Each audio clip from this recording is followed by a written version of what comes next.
Hello everyone, welcome back to your accountancy videos. Now we are going to do GST thing. What is GST? GST is goods and service tax. I told you in my live class, goods and service tax.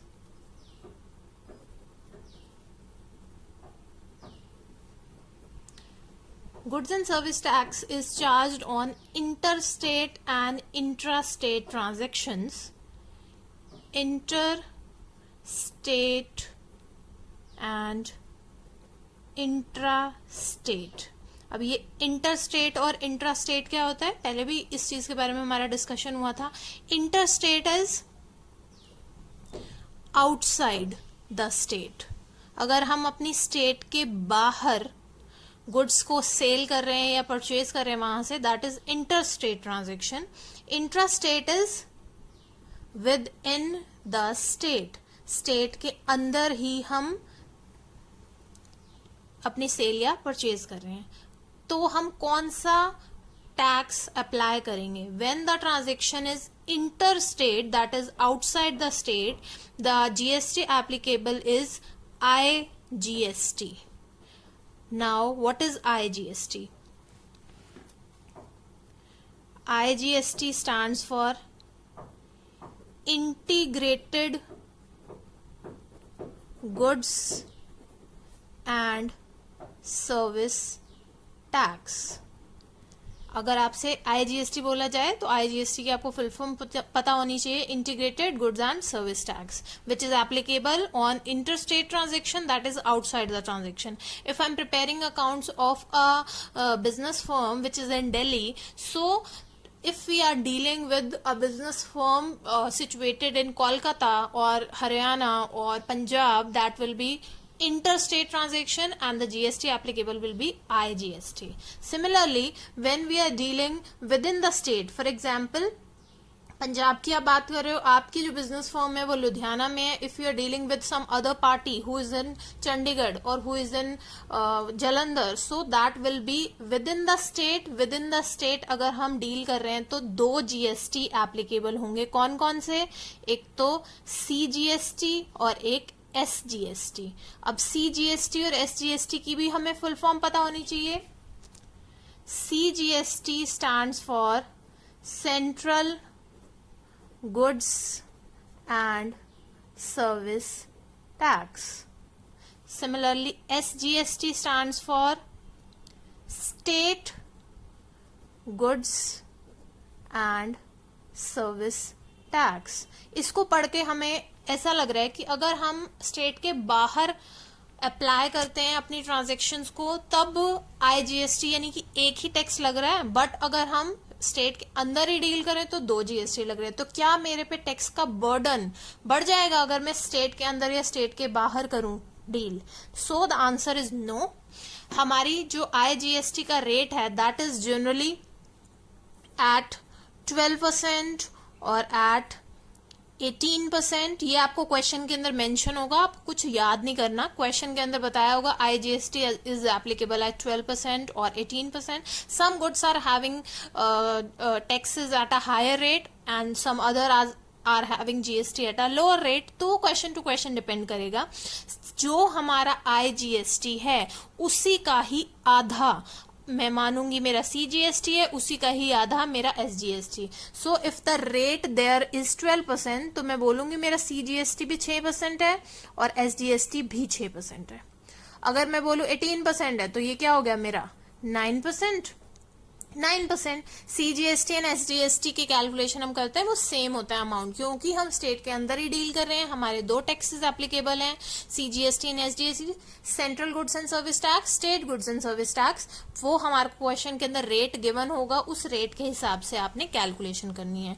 अब बात आती है हमारी journal entries की. Journal से हमारी transactions को हम बुक्स में रिकॉर्ड करना फर्स्ट टाइम बिगिन करते हैं, तो मैं GST की कैलकुलेशन भी आपको जर्नल से ही सिखाऊंगी. अगर हम सेल करते हैं या परचेज करते हैं हमारा कौन सा GST एप्लीकेबल होता है?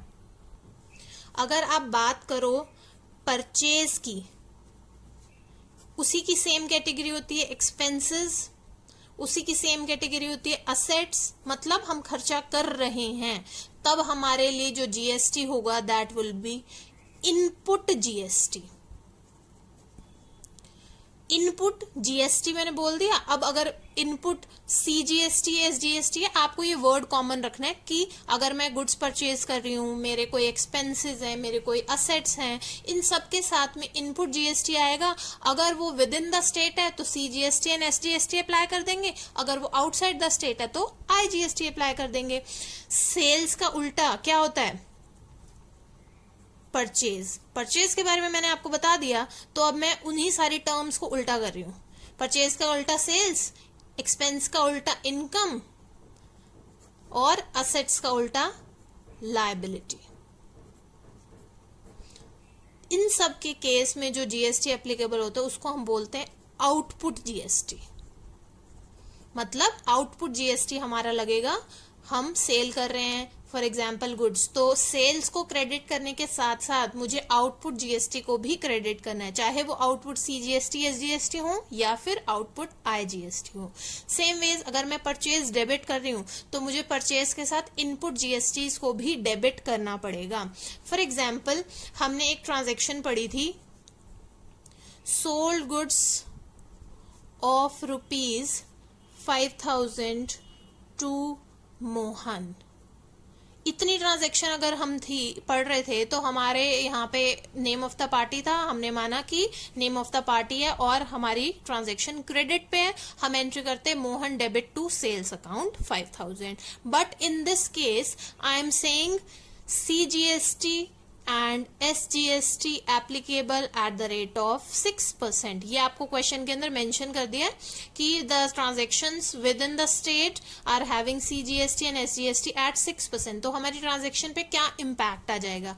जैसे हमने सेल्स को क्रेडिट करना है वैसे ही हमें अब अपने जीएसटी को क्रेडिट करना है। सेल्स के साथ हम कौन सा वर्ड यूज करते हैं? Output GST. तो हमारी ट्रांजेक्शन बन जाएगी Mohan debit to sales account to output CGST account, output SGST account. Sales के सामने आपने सेम अमाउंट रखना है 5,000, उसका 6% निकालेंगे, 5,000 का 6% तो हमारा आ जाएगा 300, और दोबारा 6% 300।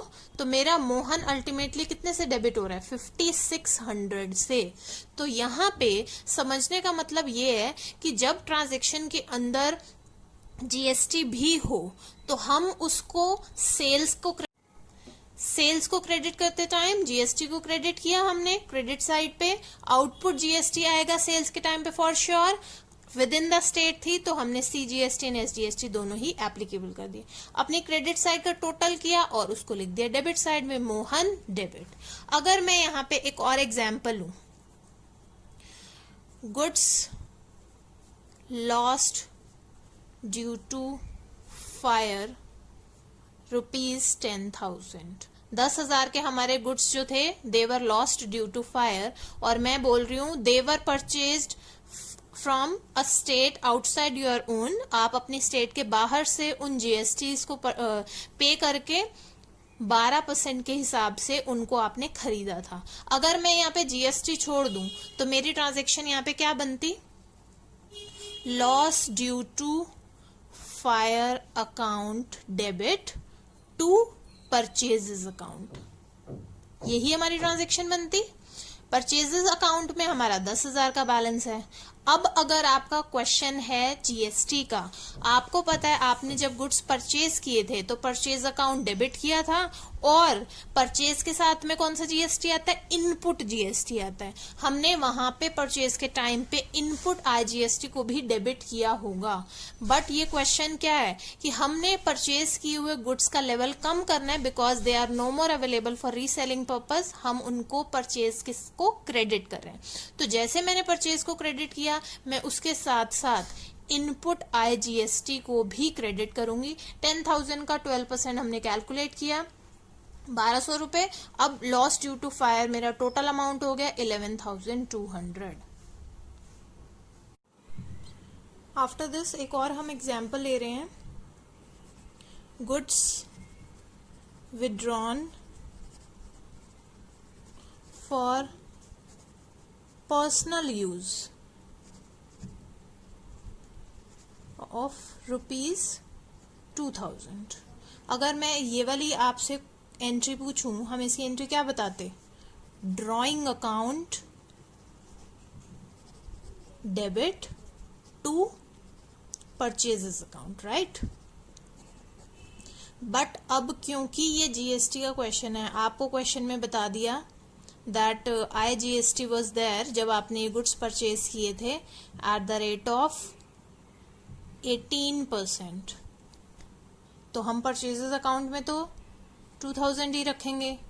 उसके बाद परचेज के साथ कौन सा जीएसटी आते हैं? Input GST. तो इनपुट IGST अकाउंट भी हमें क्रेडिट करना है। तो कहने का मतलब क्या है कि अगर आप परचेज कर रहे हो, सेल कर रहे हो, आपको जीएसटी का ध्यान रखना है परचेज के टाइम पे। जैसे परचेज डेबिट होता है, इनपुट CGST, SGST या IGST भी डेबिट होता है।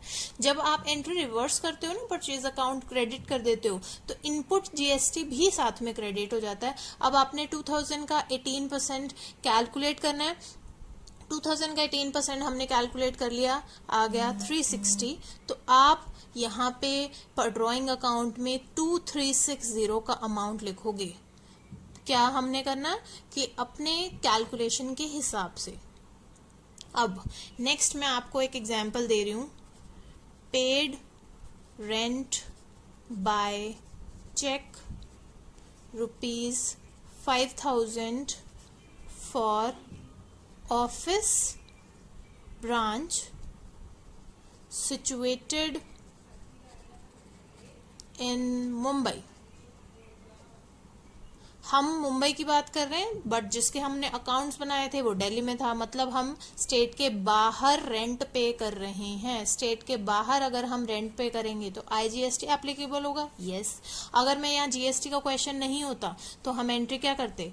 Rent account debit to bank account.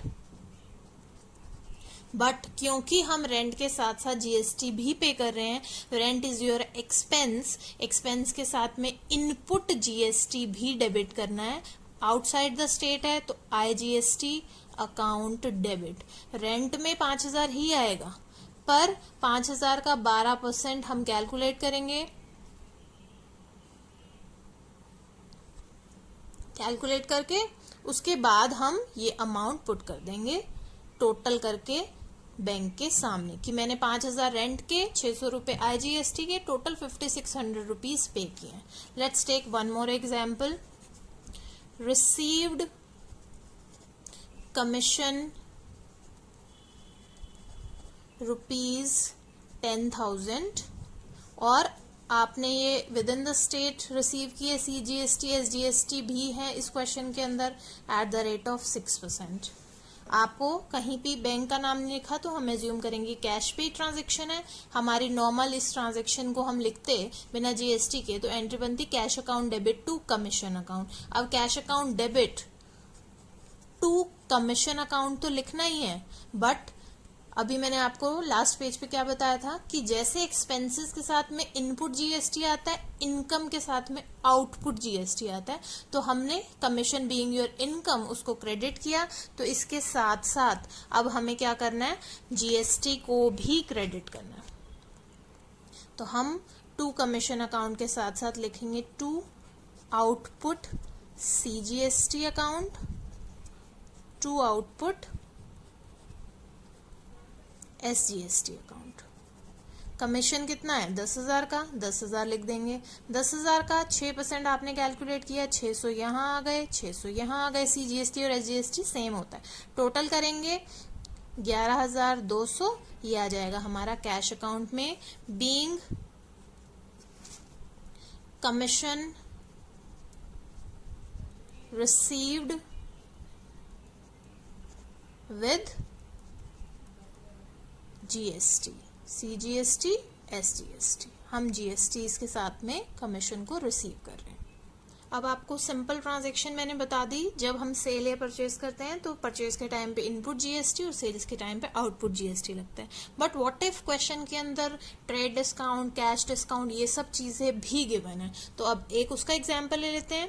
मैंने लिखा purchased goods from Sohan of cost 10,000 at 10% profit with 10% trade discount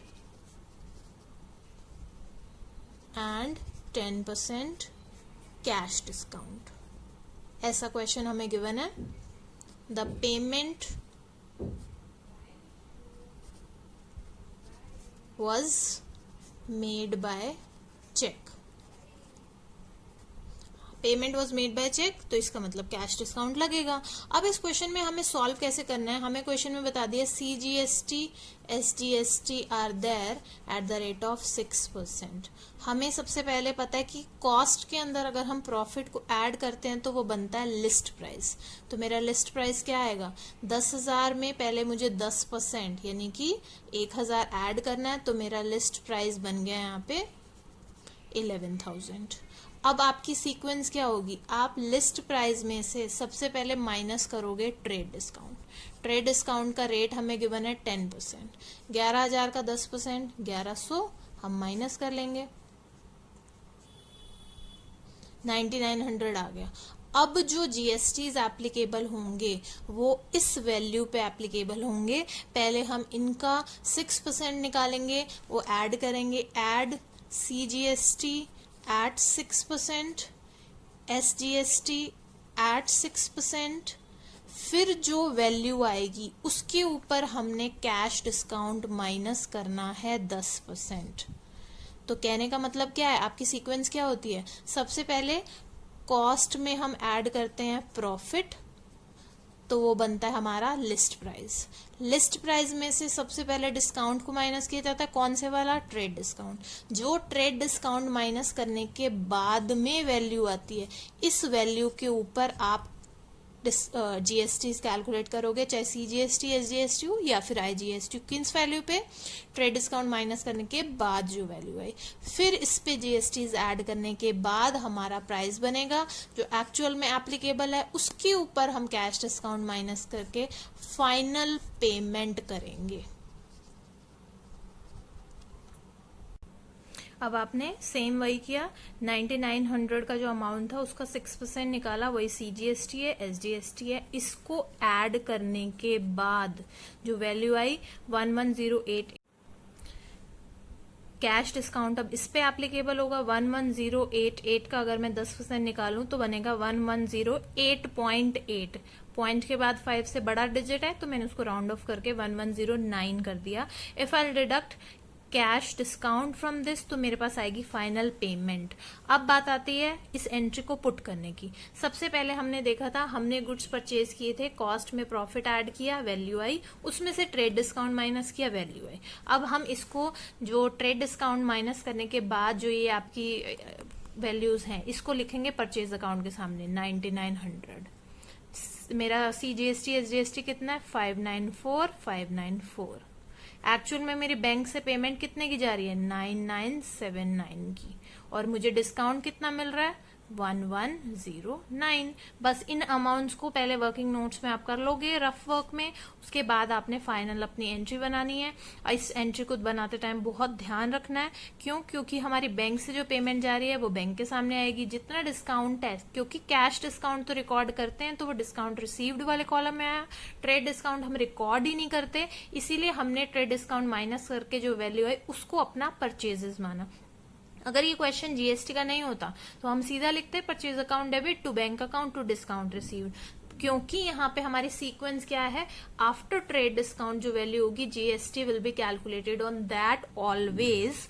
after that GST add करने के बाद जो वैल्यू है ये हमारी एक्चुअल वैल्यू है. अगर कैश डिस्काउंट है तो इस पे कैलकुलेट करो, अदरवाइज यही पेमेंट कर दो. तो इस तरीके से आपने कैलकुलेशंस करनी है.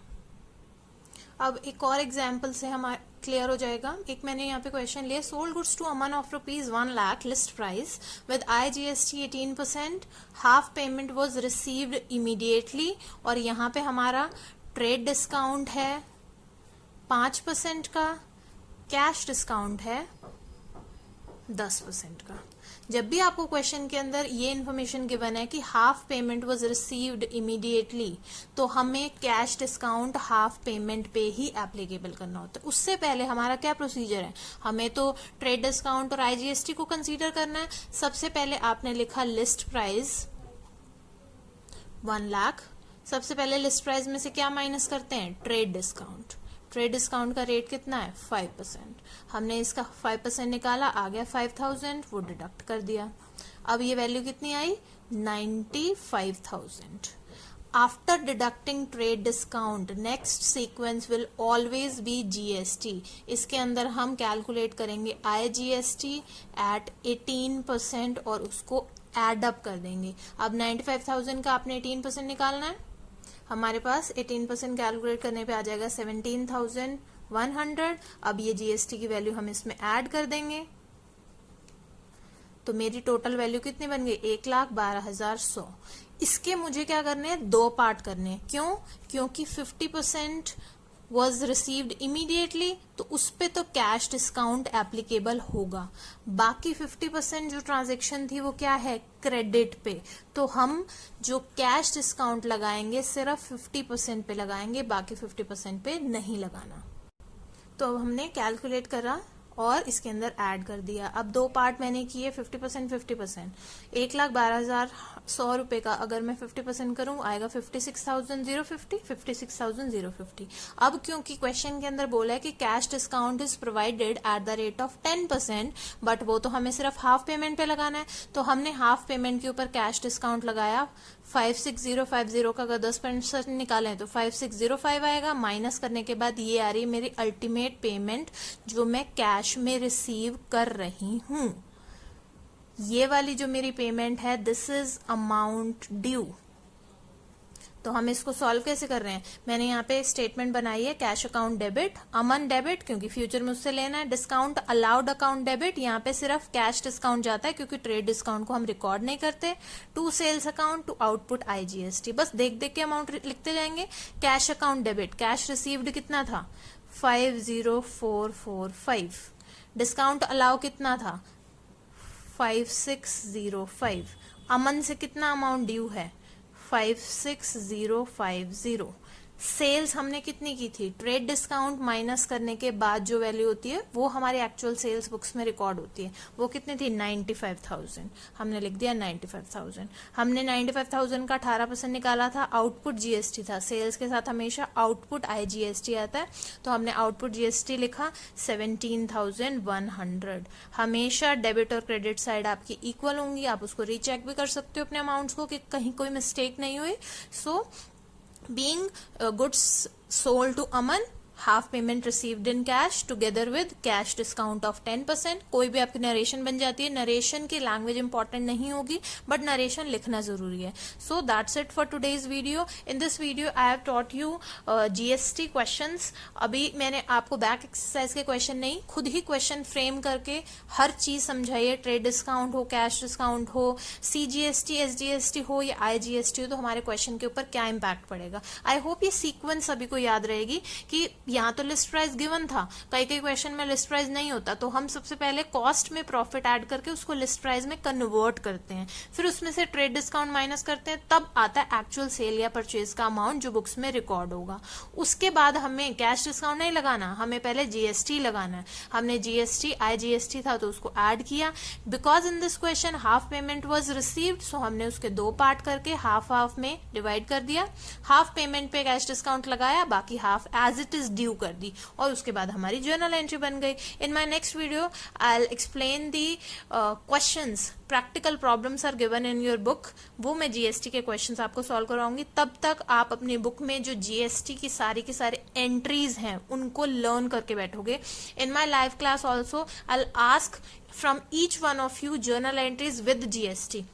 अभी तक जो आप बता रहे थे उसमें जीएसटी नहीं था, अगर जीएसटी आ जाता है क्वेश्चन में तो आपकी जर्नल एंट्री पे क्या इम्पैक्ट पड़ेगा। Everyone should go through that page जो आपके बुक में गिवन है, उसी के बाद फर्दर कंटिन्यू करवाऊंगी, otherwise I need to contact your parents. Thank you so much.